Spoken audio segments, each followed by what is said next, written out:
সাহিত্যিক নিমাই ভট্টাচার্যের লেখা বিপ্লবী বিবেকানন্দ। 2। সর্বকালে সর্বদেশে মহাপুরুষদের আবির্ভাব হয়েছে এক বিশেষ যুগসন্ধিক্ষণে। যুগনায়ক চিন্তানায়ক মনীষী বিবেকানন্দ তার ব্যতিক্রম না।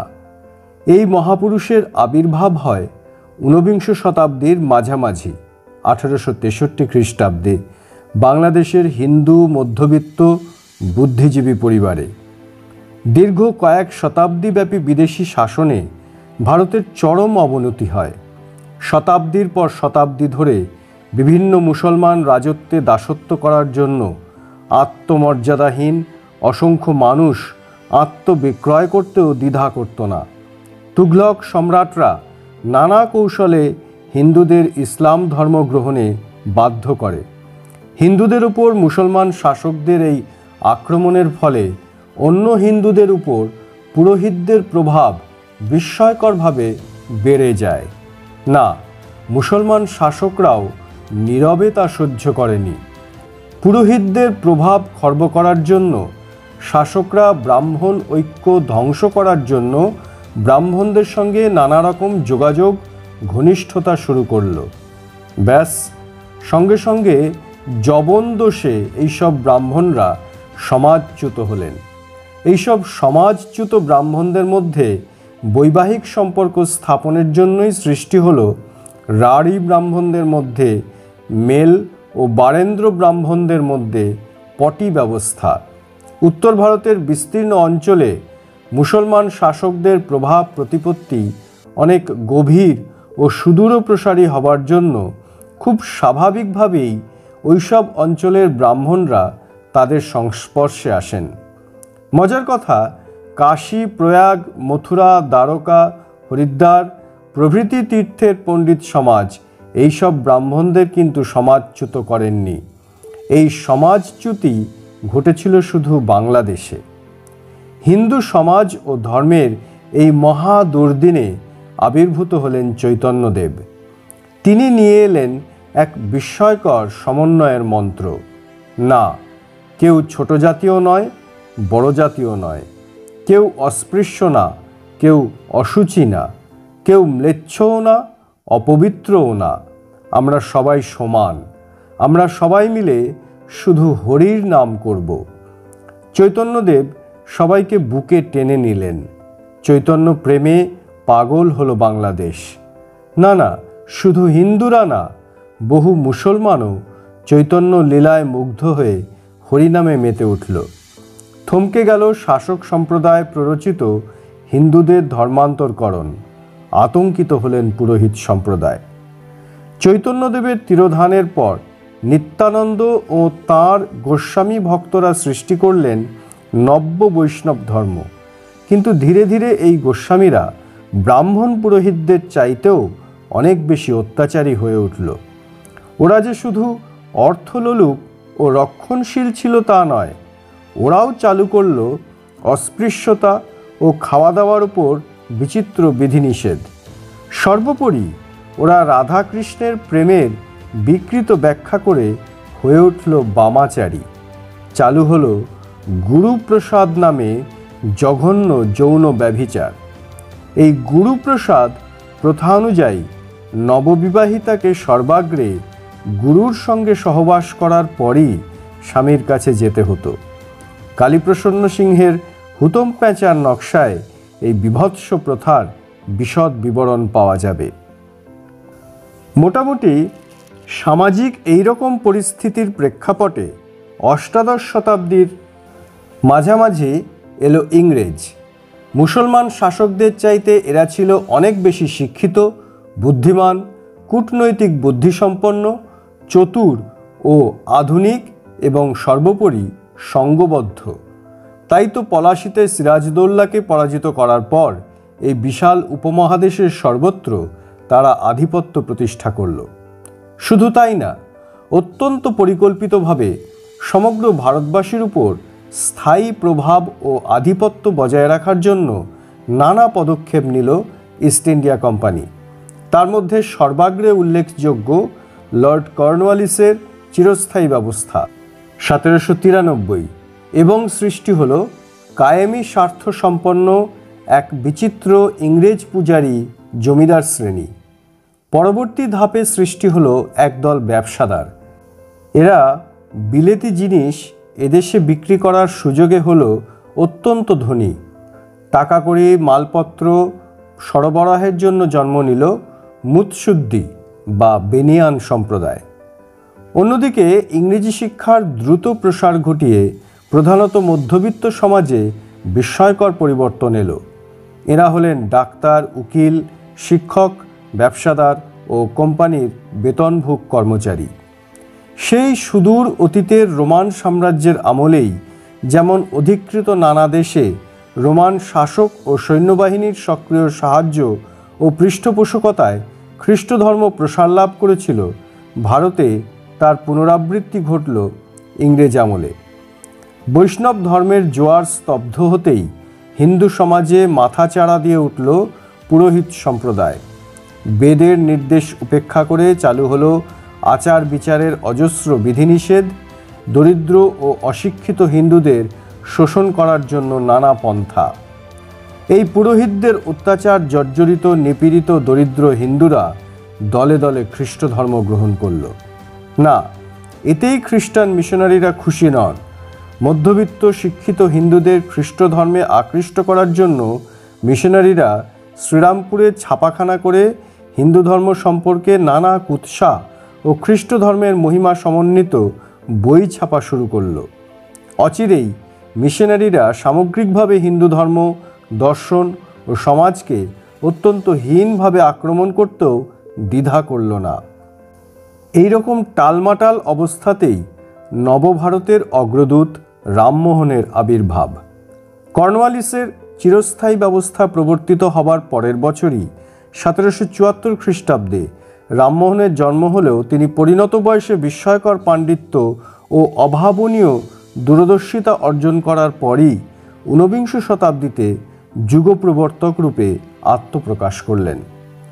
অগাধ পাণ্ডিত্য ও বহু ভাষাবিদ হবার সুবাদে ও তীক্ষ্ণ বিচারশক্তির দ্বারা তিনি তুলনামূলক বিচার করলেন ব্রাহ্মণ্যবাদ, ইসলাম ও খ্রিস্ট ধর্ম।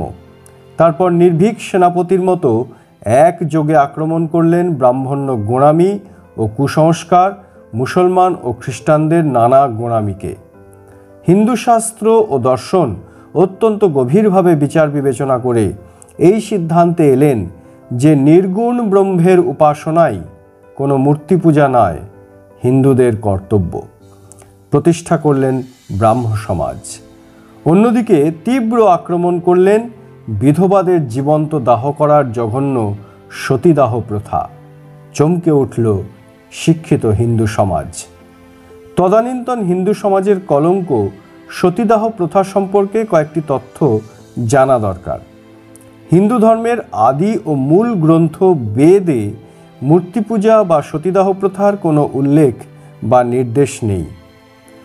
ঋগ্বেদ মৃত্যুকালীন নিয়মাবলী সংক্রান্ত যেসব শ্লোক আছে তার একটির অর্থ হচ্ছে, হে সমবেত সুবেশা রমণীগণ, তোমরা সম্মুখস্থ কক্ষে প্রবেশ করো। পণ্ডিত রঘুনন্দন একদল গোঁড়া হিন্দুদের দ্বারা প্ররোচিত বা প্রভাবিত হয়ে ওই অতি সাধারণ শ্লোকটিকে সামান্য একটু পরিবর্তন করে লিখলেন, হে রমণীগণ, তোমরা সম্মুখস্থ অগ্নিকক্ষে অর্থাৎ চিতায় প্রবেশ করো। চালু হলো সদ্য বিধবাদের স্বামীর জ্বলন্ত চিতায় বলপূর্বক নিক্ষেপ করে মেরে ফেলা। ভাবলেও অবাক লাগে যে এই অসহায়া নারীর কান্নাকাটি চিৎকার শুনে উপস্থিত আত্মীয় স্বজন যাতে ভাবাবেগে আপ্লুত না হয় তার জন্য বাজানো হতো বহু ঢাক ঢোল। এই প্রথা চালু করার একমাত্র উদ্দেশ্য ছিল বিধবাদের সম্পত্তি থেকে বঞ্চিত করা। জিমুত বাহনের দায়ভাগ বাংলাদেশে চালু ছিল এবং এই প্রথা অনুযায়ী সন্তানহীনা কিংবা বিধবা স্বামীর সম্পত্তির অধিকারিণী ছিল। সুতরাং ছলে বলে কলে কৌশলে বিধবাটিকে এই পৃথিবী থেকে বিদায় করে দিলে মৃত পুরুষের সম্পত্তি তার পরিবারের অন্য পুরুষরা ভোগ করতে পারবে। উত্তর ভারতে ও ভারতের অন্যান্য অনেক অঞ্চলে প্রচলিত মিতাক্ষরা প্রথায় সন্তানহীনা বিধবাদের স্বামীর সম্পত্তির উপর কোনো অধিকার ছিল না। তাই তো বাংলাদেশের তুলনায় অন্যত্র অনেক কম বিধবাকে ওভাবে পুড়িয়ে মারা হয়। একথা সর্বজন স্বীকৃত যে এই জঘন্য প্রথার বিরুদ্ধে শাস্ত্রীয় যুক্তি দিয়ে রামমোহনের আন্দোলনের জন্যই ইংরেজ সরকার আইন করে এই অমানবিক প্রথা বন্ধ করতে বাধ্য হয়। এই যুগপ্রবর্তক মহাপুরুষ মনে প্রাণে বিশ্বাস করতেন আধুনিক শিক্ষালাভ ছাড়া ভারতবাসীর কল্যাণ হবে না, নতুন ভারতও সৃষ্টি হবে না। তাই তো তিনি মেকলের ইংরেজি শিক্ষা দেওয়ার নীতি সমর্থন করেন। বিস্মিত হতে হয় যে 1823 সালেই ইনি লর্ড আমহার্স্টকে চিঠি লিখে দাবি জানান যে ভারতীয় ছাত্রদের অঙ্কশাস্ত্র, প্রাকৃতিক দর্শন, রসায়ন বিজ্ঞান, জীববিদ্যা ইত্যাদি বিষয়গুলি পড়াতে হবে। অন্যদিকে বেদ পাঠের জন্য তিনি বেদ বিদ্যালয় প্রতিষ্ঠা করেন। আপামর ছাত্রদের জন্য রচনা করেন গৌড়ীয় ভাষার ব্যাকরণ। সেই সঙ্গে ছাত্রদের বিজ্ঞানমনস্ক করার জন্য জ্যামিতি, জ্যোতির্বিদ্যা, ভূবিদ্যা প্রভৃতি বিষয়েও বাংলায় বই লেখেন। বাংলা ভাষার জন্য রামমোহনের আরও একটি উল্লেখযোগ্য কীর্তি হল ইংরেজির মতো বাংলা লেখায় বিভিন্ন বিরাম চিহ্ন ব্যবহার চালু করা। ধর্ম, সমাজ ও শিক্ষা ব্যবস্থার আমূল সংস্কার ছাড়াও রাজনৈতিক চিন্তাভাবনাতেও রামমোহন অভাবনীয় দূরদর্শিতার পরিচয় দেন। তিনি বুঝেছিলেন ইংল্যান্ড গণতান্ত্রিক ও ঐক্যবদ্ধ দেশ বলেই পৃথিবীর অসংখ্য দুর্বল ও দ্বিধাবিভক্ত দেশগুলির উপর আধিপত্য বিস্তার করেছে। তখন ভারতবর্ষ ছিল শতধা বিভক্ত স্বৈরতন্ত্রী দেশীয় রাজাদের কবলে। তার উপর ছিল বিভিন্ন জাতপাত সম্প্রদায়ের মধ্যে দ্বন্দ্ব, সংঘাত ও ঈর্ষা। ধর্ম, সমাজ ও শিক্ষা ব্যবস্থার সংস্কারের দ্বারা তিনি ভারতবাসীকে ঐক্যবদ্ধ করতে সচেষ্ট হন। রামমোহন ঐতিহাসিক ফরাসি বিপ্লবের সাম্য, মৈত্রী, স্বাধীনতার সমর্থক ছিলেন। ইতালীয় বিপ্লবীদের প্রতি প্রকাশ্যে সমর্থন জানান। তাই তো ফিলিপাইনের অধিবাসীরা স্বাধীনতার পরম পূজারী রামমোহনকে অভিনন্দনপত্র পাঠায়। ভারতের সামন্ততান্ত্রিক দেশীয় রাজাদেরও কোনোদিন সমর্থন করেননি এই যুগপুরুষ। এইসব নানা কারণে সদ্যসৃষ্ট মধ্যবিত্তদের অনেকেই তাকে সমর্থন জানায়। এহেন মহামানবের বিরুদ্ধাচারণ করতেও মেতে ওঠে একদল বাঙালি। সতীদাহ প্রথার সমর্থক রাজা রাধাকান্ত দেবের নেতৃত্বে ও পৃষ্ঠপোষকতায় যে ধর্মসভা গড়া হয় তার প্রথম ও প্রধান উদ্দেশ্য ছিল রামমোহনের সংস্কার আন্দোলনের বিরোধিতা করা।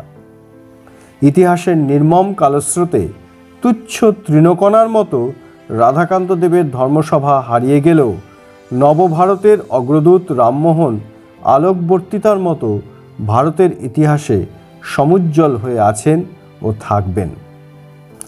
ইতিহাসের একনিষ্ঠ ছাত্র বিবেকানন্দ বলেছিলেন, রামমোহনই হিন্দু সমাজে গতিশীলতার প্রথম প্রবর্তক।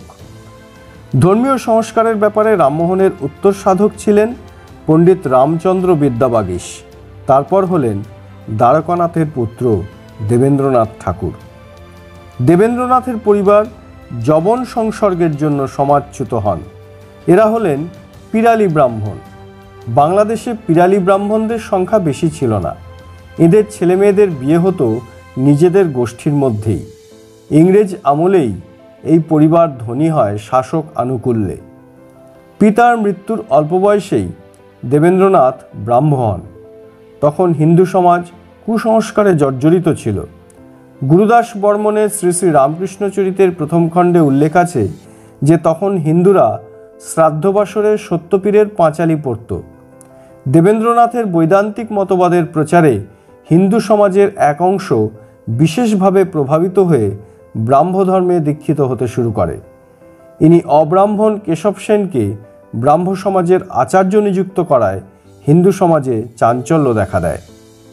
অন্যদিকে আধুনিক শিক্ষা দ্রুতগতিতে ছড়িয়ে পড়তে শুরু করল। প্রধানত ডেভিড হেয়ারের উদ্যোগেই প্রতিষ্ঠিত হলো হিন্দু কলেজ ও হেয়ার স্কুল। দলে দলে বাঙালি ছেলেরা এখানে ভর্তি হলো আধুনিক শিক্ষালাভের আশায়। ভবিষ্যতের মায়েদের শিক্ষিত করার জন্য ডেভিড হেয়ার আর বিদ্যাসাগর লর্ড বেথুনের পৃষ্ঠপোষকতায় কিছু পরে প্রতিষ্ঠা করলেন বেথুন স্কুল। এসব ছাড়া বাংলাদেশের নানা জায়গায় স্কুল খুলতে শুরু করেছেন বিদ্যাসাগর। এই সময় 18-19 বছরের এক আধা ইউরোপীয় আধা ভারতীয় অভাবনীয় প্রতিভাসম্পন্ন যুবক Henry Louis Vivian Derozio Hindu কলেজের অধ্যাপক নিযুক্ত হলেন। খুব অল্প দিনের মধ্যেই ইনি একদল ছাত্রকে সর্বাত্মক অনুসন্ধিৎসু ও সব কিছু বিচার বিবেচনা করে গ্রহণ ও বর্জন করতে অনুপ্রেরণা দিলেন। সৃষ্টি হলো নবজাগ্রত বাংলার ইয়ং বেঙ্গল গোষ্ঠী। এই গোষ্ঠীর প্রত্যেকটি ছেলেই ছিল বাংলার রেনেসাঁ আন্দোলনের এক একটি জ্যোতিষ্ক।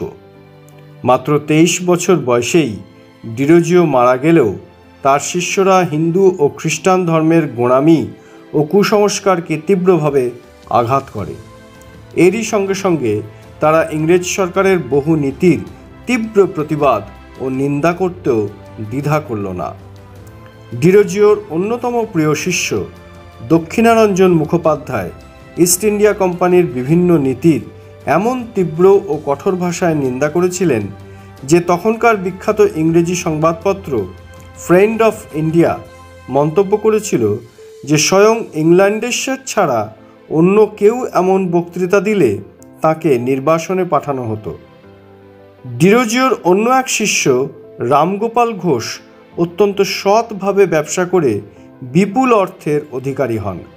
তিনি তো শাসক ও মিশনারিদের বিরুদ্ধে আমরা শ্বেতাঙ্গ ব্রাহ্মণদের আধিপত্য চাই না বলে রাজনৈতিক আন্দোলনই শুরু করে দিলেন। খ্যাতনামা সাহিত্যিক অক্ষয় কুমার দত্ত ব্রাহ্ম সমাজের তরুণ সদস্যদের নিয়ে গড়ে তুললেন আত্মীয় সভা।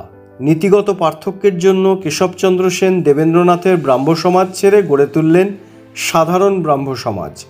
কেশবচন্দ্র খ্রিস্টধর্ম বিরোধী হলেও যিশুর বিশেষ অনুরাগী ছিলেন। তিনি উপাসনা মন্দিরের চূড়া করেন গির্জার অনুকরণে। তাই তো সাধারণ মানুষ বলতো কেশব সেনের গির্জা।